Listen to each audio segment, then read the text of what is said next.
दोस्तों बहुत बहुत स्वागत है आप सबका हमारे YouTube चैनल पे। और कहानी चल रही है the magic of the lost temple. आज इस कहानी का 14वां एपिसोड शुरू होने वाला है। नोनी अपने दादा दादी के साथ मिलकर आज क्या नया सीखती है, हाँ ये जानते हैं। सोमनहल्ली में गर्मी कुछ दिनों से बढ़ गई थी। सुबह का समय था। अज्जा और अज्जी बरामदे में बैठकर आपस में बातें कर रहे थे और नोनी भी पास ही टहल रही थी। आसमान की ओर देखते हुए अज्जा बोले, आजकल गर्मी कुछ बढ़ गई है ना। ये मौसम वैसे तो हमारे आम की फसल के लिए काफ़ी अच्छा है, पर ये गर्मी ज़्यादा दिनों तक टिक नहीं पाएगी, क्योंकि मुझे ऐसा लग रहा है कि बहुत जल्द बारिश होगी।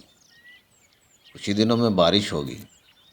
इससे मौसम तो अच्छा हो जाएगा, लेकिन ये मौसम हमारी फसल के लिए ज़्यादा अच्छा नहीं है। अज्जा की बात सुनते हुए अज्जी कुछ सोच रही थी और उनकी बात का जवाब देते हुए हड़बड़ाहट में बोली, हाँ हाँ, आप बिल्कुल सही कह रहे हो। दरअसल मैं ये सोच रही थी कि मुझे पापड़ बनाने का काम बहुत जल्द ख़त्म कर लेना चाहिए। आज घर आस पड़ोस की कुछ औरतें भी आने वाली हैं। उनके साथ मिलकर मुझे ये काम जल्दी से जल्दी ख़त्म कर लेना चाहिए, क्योंकि अगर एक बार बादल छा गए तो फिर मुश्किल हो जाएगी। क्योंकि धूप नहीं निकलेगी तो पापड़ अच्छी तरह से सूख नहीं पाएंगे और बहुत जल्द ख़राब भी हो जाएंगे। अपने दादा दादी को आपस में बातें कर देख नोनी को अपने मम्मी पापा का ख्याल आ गया। वो सोच रही थी कि बेंगलोर में कभी भी इस तरह की बातें नहीं हुई।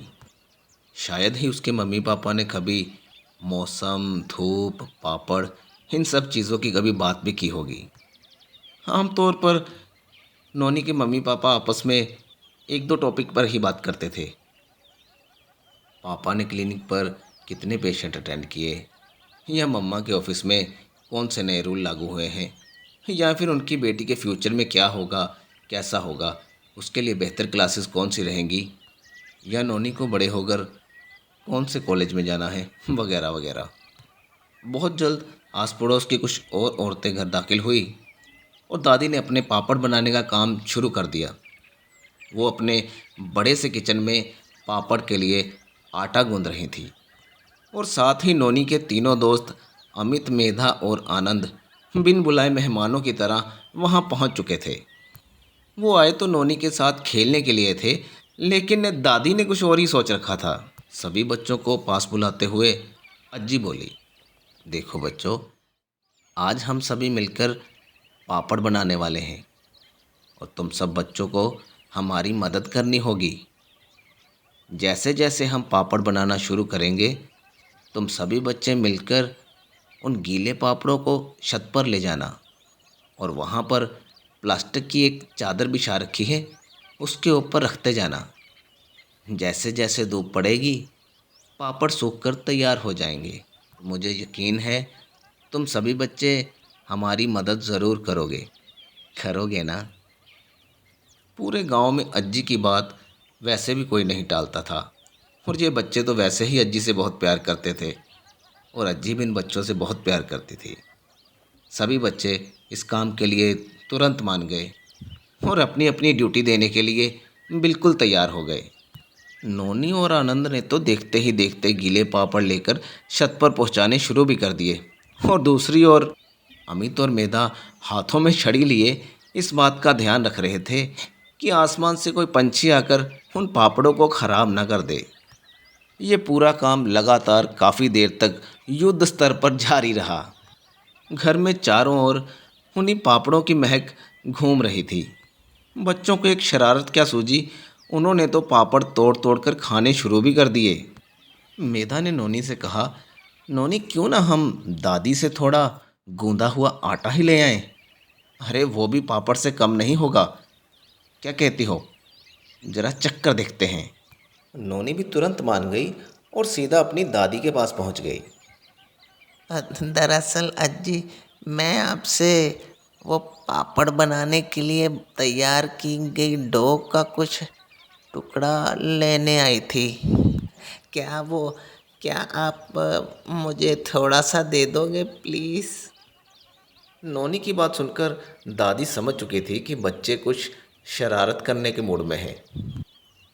देखो नोनी, वैसे तो ये आटा दाल से ही तैयार किया है, इसे खाने में कुछ बुराई तो नहीं, लेकिन फिर भी हमें इसे धूप में सुखाने के बाद तलकर या फिर आग पर सेक कर ही खाना चाहिए। तुम समझ रही हो मैंने क्या कहा? अपनी दादी की बात को पलटते हुए नोनी बोली। हाँ, मुझे पता है ना दादी। दरअसल हम इसे खाने नहीं वाले थे, वो तो हम सिर्फ खेलने के लिए ले जा रहे हैं। ये सच में हम खाएंगे नहीं। बस आप मुझे थोड़ा सा दे दोगे प्लीज़? मुझे पता है कि तुम बच्चे मुझे बुद्धू बनाने की कोशिश कर रहे हो। चलो ले लो, लेकिन हाँ बिल्कुल थोड़ा सा लेना। शाम होने ही वाली थी और आसमान में काले काले बादल इकट्ठे होने शुरू हो गए थे।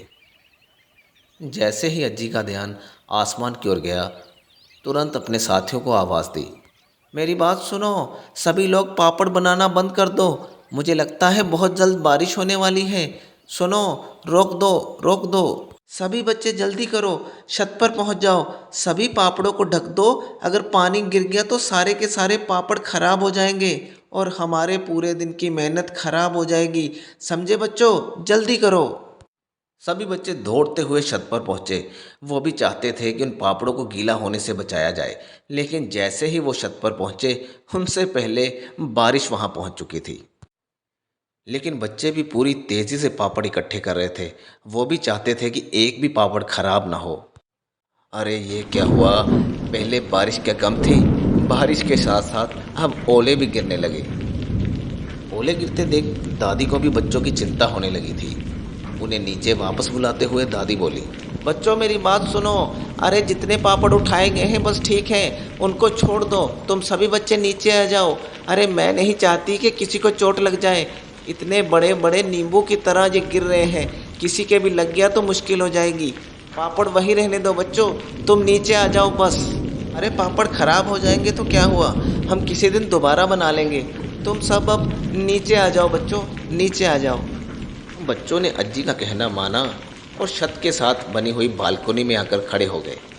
यूं तो लगभग आधे पापड़ खराब हो गए थे, लेकिन बच्चे फिर भी खुश थे कि कम से कम आधे पापड़ तो उन्होंने बचा लिए।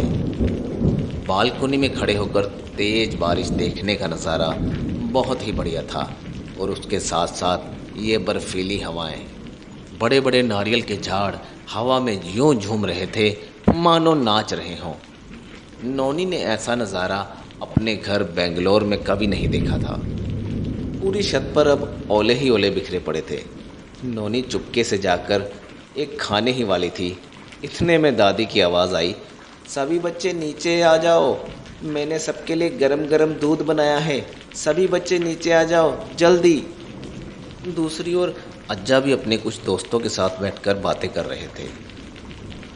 हर साल इस मौसम में बारिश तो होती है, लेकिन इतनी लंबी बारिश पहले कभी नहीं हुई। मुझे याद है कि पिछले साल भी लगभग आधा घंटा ही बारिश हुई होगी, लेकिन इस बार तो कुछ ज़्यादा ही। पास बैठे अज्जा के दूसरे दोस्त भी कहने लगे। हाँ आपने बिल्कुल सही कहा, इससे पहले कभी इतनी ज़्यादा बारिश मैंने नहीं देखी। अरे गर्मी के दिनों में तो बारिश कम ही होती है। हाँ आपकी बात तो सही है, लेकिन ये तेज़ बारिश हमारे आम की फसल को ख़राब कर देगी। अरे फसल क्या, ये तो सब्जियां भी ख़राब कर देगी। बारिश पूरे 4 घंटों तक लगातार जारी रही। जैसे ही बारिश बंद हुई, सभी लोग जल्दी जल्दी अपने घर की ओर रवाना हो गए। हर तरफ पानी ही पानी नज़र आ रहा था। पता नहीं क्यों अचानक से नोनी के मन में वृदा नदी का ख्याल आ गया। वो वहाँ पर जाना चाहती थी और अपनी बात को मनवाने के लिए वो तुरंत अपने दादा के पास पहुँच गई और कहने लगी। अच्छा, मैंने पहले कभी वर्षा के दौरान वृदा नदी नहीं देखी और मैं चाहती थी कि क्यों ना हम सब लोग मिलकर वहाँ पर अभी चलें। अज्जा को नोनी की बातें बहुत ही अच्छी लगती थी। दरअसल उन्हें इस बात की भी खुशी थी कि उनकी पोती अपने गांव के साथ कितना घुल मिल रही है।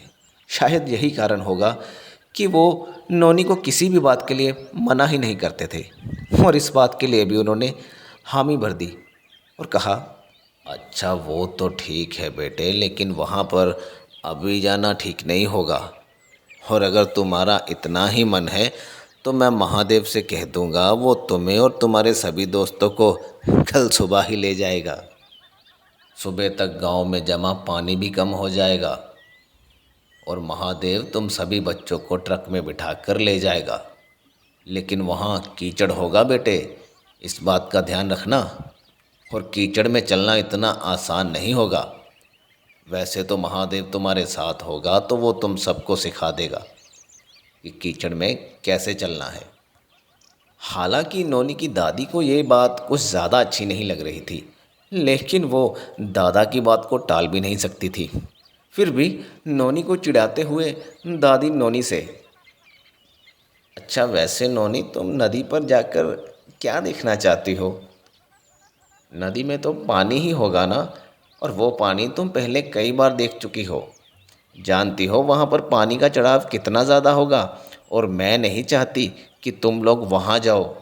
बारिश के दौरान नदी का चढ़ाव काफ़ी बढ़ जाता है, वहाँ जाना सुरक्षित नहीं, और सभी तरफ पानी ही पानी होगा।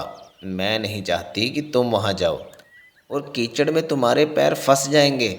वहाँ से निकलना इतना आसान नहीं है बेटे, मेरी बात को ध्यान से सुनो। तुम्हें वहाँ अभी नहीं जाना चाहिए। हाँ, कुछ दिन बाद मैं तुम्हें ज़रूर ले जाऊँगी। चाहे लगातार दादी अपनी इंस्ट्रक्शंस नोनी को बता रही थी, लेकिन उसे अब कहाँ फिक्र थी, क्योंकि उसे अपने दादा से परमिशन मिल चुकी थी। उसे तो इंतज़ार था कि कब सुबह होगी और वो अपने दोस्तों के साथ अपनी पसंदीदा जगह पर जा सकेगी। तो दोस्तों, ये था 14वां एपिसोड। यहाँ तक की कहानी आपको कैसी लगी ज़रूर बताइएगा। इसके आगे की कहानी बहुत जल्द लेकर आऊँगा। तब तक खुश रहिए, अपना ख्याल रखिए। Bye bye.